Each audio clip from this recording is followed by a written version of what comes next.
By now, we've seen the incredible engineering behind Egypt's Great Pyramids, the precision, the manpower, the logistics.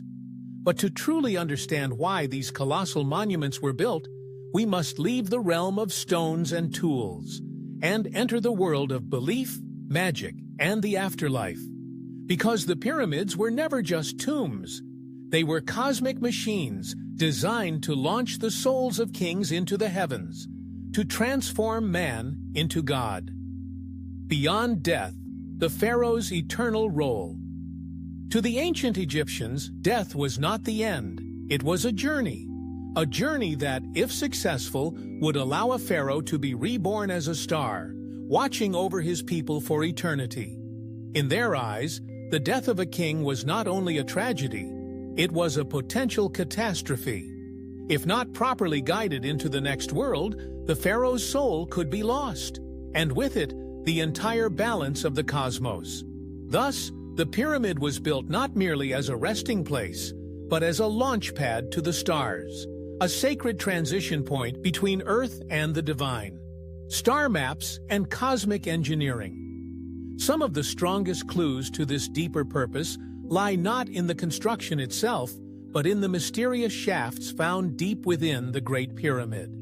These narrow, stone-lined passages, just 8 inches wide, rise from the king's and queen's chambers toward the sky. For centuries, scholars debated their purpose. At first, they were thought to be air vents, meant to provide oxygen to workers building the interior. But new theories emerged, most notably from pyramid researcher Robert Bauval. Bauval noticed something strange. When mapped, the layout of the 3 main pyramids at Giza mirrors the stars of Orion's belt. 2 bright stars and a third, dimmer one, slightly offset. Could this be coincidence? To Bauval, it was not. He proposed that the pyramid complex was deliberately aligned with Orion and other significant stars in the Egyptian sky. He further discovered that the shafts themselves pointed directly to important celestial bodies. One of the southern shafts aligns with Alnitak, the star at the end of Orion's belt, representing Osiris, the god of death and resurrection. Another shaft points to Sirius, associated with Isis, Osiris's consort and the goddess of life and rebirth. These weren't ventilation ducts, they were celestial conduits, aligned with the heavens to guide the soul of the dead pharaoh directly to the gods. This theory, called the Orion correlation theory, remains controversial, but it highlights the depth of the Egyptians' spiritual cosmology. They believed the stars were not distant lights, but gateways, points of rebirth, where a soul could join the divine realm. Magic, ritual, and the science of the afterlife. The inner chambers of the pyramids, though bare today, were once filled with incredible ritual power. The walls of some tombs, particularly in the pyramid complex at Saqqara, were covered in thousands of lines of hieroglyphic spells and prayers. These are known as the pyramid texts, the oldest known religious writings in human history. Translated by scholars like James Allen, these texts reveal a chilling and powerful intent. The pyramid was a machine for resurrection. The magic carved into its walls was meant to activate at death, to help the pharaoh survive the trials of the afterlife and ascend to the stars. Each spell was specific. Some were designed to protect the king from demonic forces. Others gave him power to transform into animals, control fire, or fly. This was not superstition. It was, in the Egyptian worldview, science. A spiritual technology built on thousands of years of belief, ritual, and observation.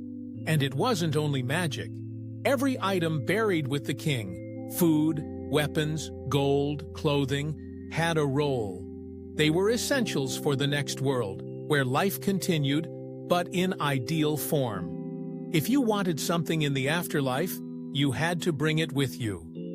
According to Professor Salima Ikram, an expert in Egyptian funerary practices, the afterlife was very much like this life, just better, and everything you wanted you needed to prepare in advance.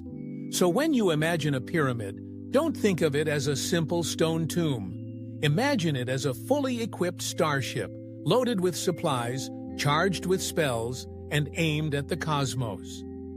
Sealed for eternity. Once the burial and rituals were complete, the pyramid was sealed, in theory, for all eternity. The corridors were blocked with massive granite plugs. Secret doors were closed. Traps were set.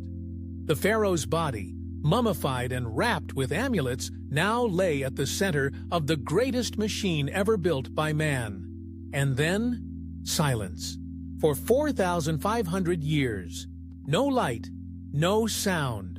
Just the weight of millions of tons of stone, holding vigil over the king's soul.